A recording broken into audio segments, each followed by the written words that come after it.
का दिन इंतहाई अहम होने जा रहा है। ख्वाजा आसिफ ने जो पाकिस्तान के डिफेंस मिनिस्टर है उन्होंने कहा कि हम इंडस वाटर ट्रीटी को भी डिस्कस करेंगे, ये ज़ेर बहस आएंगे। आपको क्या लगता है कि सबसे पहले पाकिस्तान किस पर्सपेक्टिव के साथ सामने जाएगा, पाकिस्तान क्या डिमांड सामने रखेगा, क्या होगा?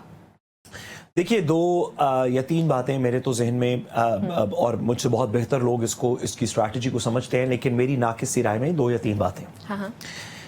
मिलिट्री ऑफेंसिव डिफेंस के ऊपर हमें कोई बात नहीं करनी चाहिए। हमने ऑलरेडी उनको बता दिया कि आप जितना भी ऑफेंस कर सकते हैं हम उससे ज्यादा कर सकते हैं। हम आपको डिफेंड भी कर सकते हैं, आपका ऑफेंस डिफेंस भी कर सकते हैं उसके खिलाफ, और जब हम ऑफेंस करेंगे तो आप उसको बर्दाश्त नहीं कर पाएंगे। तो मिलिटरीली तो मेरा ख्याल है कोई बात नहीं करनी चाहिए, हम जीत चुके हैं।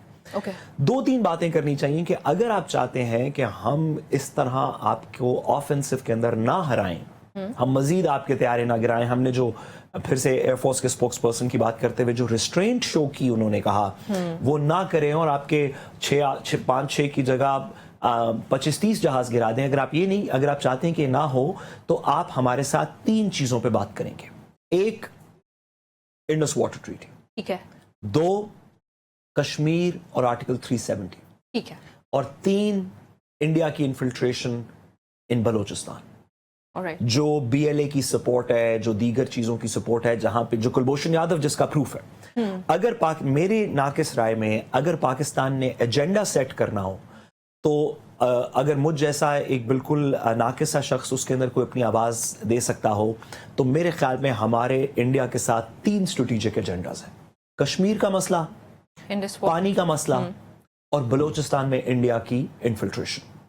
वो सॉफ्ट इन्फिल्ट्रेशन हो, वो दीगर टेररिज्म के थ्रू हो, वो दीगर चीजों के थ्रू। हम इंडिया से ये कोई अच्छा ही एक्सपेक्ट कर सकते हैं? वैसे टेबल पे चले पहुंचाया हमने, इंडिया को घुटनों पे लेके आए, लेकिन मुझे पर्सनली लगता है कि भारत से कोई अच्छी चीज एक्सपेक्ट करना बड़ा मुश्किल काम है। वैसे देखिए, इस वक्त उन्हें चोट लगी है, उन्हें चोट लगी है, अस्करी साइड पे भी उनको चोट लगी है, डिप्लोमेसी में भी उनको चोट लगी है, नैरेटिव में भी उनको चोट लगी है, क्रेडिबिलिटी में भी उनको चोट लगी है।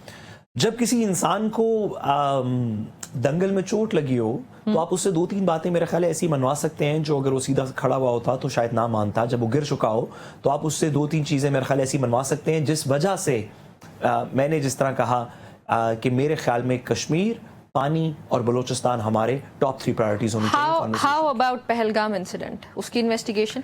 देखिए, ये तो उनकी मजबूरी है ना।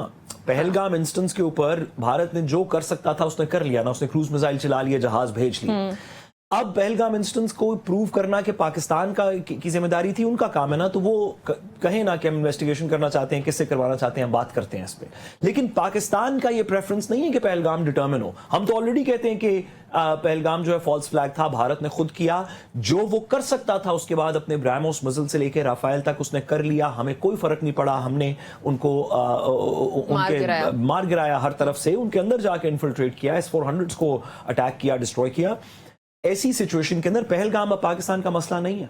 पहलगाम के ऊपर भारत जाने इन्वेस्टिगेशन करना चाहता है तो हम आपस में बात कर सकते हैं कि किससे करा लेते हैं। पाकिस्तान के 3 मसले हैं: एक कश्मीर में क्या करेंगे, बलोचिस्तान में क्या करेंगे, और एक पानी का मसला क्या करेंगे। ये मेरी नाकिसी है। अच्छा, और बाय द वे सॉरी, मैं जब बलोचिस्तान मैंने कहा कि क्या करेंगे, इसमें बलोचिस्तान और सीपेक है, क्योंकि बलोचिस्तान के अंदर इंडिया की स्टेटेड पॉलिसी है सीपेक को खराब करने की। तो इफेक्टिवली कश्मीर, पानी और बलोचिस्तान सीपेक, मेरे ख्याल में ये हमारे 3 एजेंडा आइटम्स होने चाहिए। आप इसमें से बाहर रहें, हम आपको तंग नहीं कर रहे।